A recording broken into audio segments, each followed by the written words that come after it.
चाय से शुरू हुई थी सरकार और गाय पे अटक गई और विकास की मौसी 10 साल में रास्ते में भटक गई। बोलते हैं कि गाय हमारी माता है पर माँ की रक्षा करना इन्हें नहीं आता है। अरे अभी तो शुरुआत है, ये तो ट्रेलर है, पिक्चर बाकी है। बस ये कहना चाहती हूँ कि इस बीजेपी सरकार ने पिछले 10 सालों में इस देश के लिए क्या किया, उससे बड़ी तालिका बनेगी कि 10 साल में क्या क्या कर सकते थे पर किया नहीं।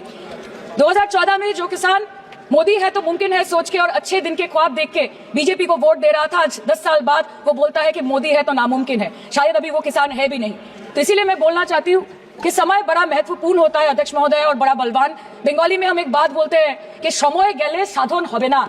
इसका मतलब यही है कि अगर समय चला गया तो साधना नहीं होगी, अगर भक्त रूठ गए तो आराधना नहीं होगी। और 3 से 303 से 240 के आंकड़े बोलते हैं कि इस बार जो आप चले गए तो दोबारा लौटने की संभावना नहीं होगी।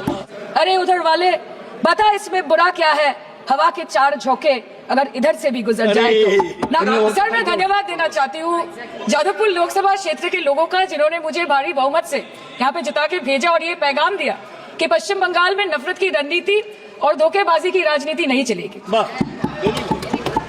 अध्यक्ष महोदय, मैं उम्मीद करूंगी कि आज आप मुझे पूरा बोलने का मौका दें, क्योंकि हाल ही में हुए नीति आयोग की जो मीटिंग हुई थी वहां पे हमारी माननीय मुख्यमंत्री, जो देश की एकमात्र महिला मुख्यमंत्री भी है, उनका माइक बीच राह में ऑफ कर दिया गया था। वो बंगाल के अरे अभी तो शुरुआत है, ये तो ट्रेलर है, पिक्चर बाकी है। अध्यक्ष महोदय, मैं आपसे ये बोलना चाहती हूँ कि वो बंगाल के हक के लिए यहाँ पे सवाल उठाने आई थी, वो बंगाल के लोगों की बात रखने यहाँ पे आई थी, लेकिन उनका माइक ऑफ कर दिया गया। आपके माध्यम से मैं सदन में उपस्थित वहाँ जो बैठे हैं माननीय सदस्य, कोई भी घटना को सर एक लाइन डिलीट करेंगे।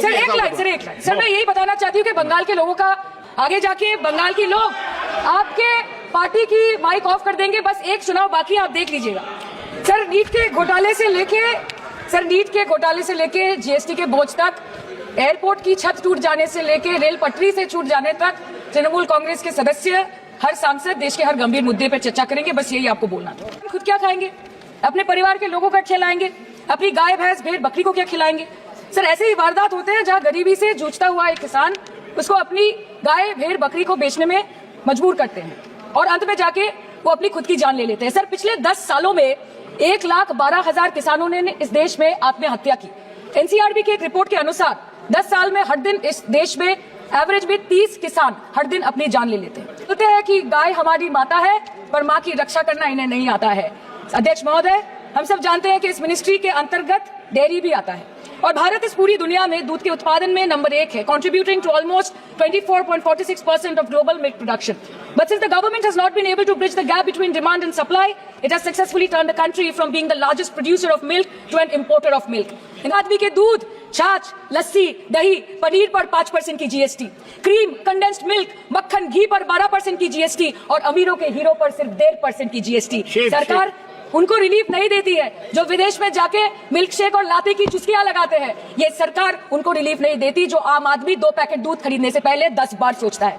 सर बचपन से हम सुनते आए थे कि संडे हो या मंडे रोज खाओ अंडे। India rank 2nd in egg production in the world. और अंडे का फंडा यही है सर कि भारत के बच्चों के किस्मत में महीने में एक अंडा नहीं मिलता। मिड डे मील के चलते हफ्ते में अगर एक आध अंडा मिल भी रहा था तो कहीं धर्म के नाम पे तो कहीं महंगाई के चलते उसे बंद करने की मांग उठ रही है। Sir more than 50% children under the age of 5 suffer from chronic malnutrition in the country and roughly 17% children are underweight, and yet most BJP ruled states do not serve eggs in mid-day meal scheme. This is the example of Poshan Kal in India. Sir इस देश के लोगों का यही है किस्सा कि जिसको जिताया वो राजा की तरह जाएगा और जिन्होंने जिताया वो फकीर की तरह।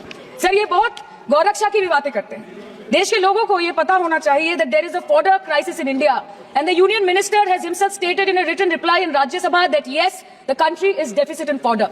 So it means that cows are dying without food in government-owned goshalas, especially the BJP-ruled state. 74,000 cattle had died at Panjrapols in Sundarnagar and Banaskantha district of Gujarat in the last 3 years.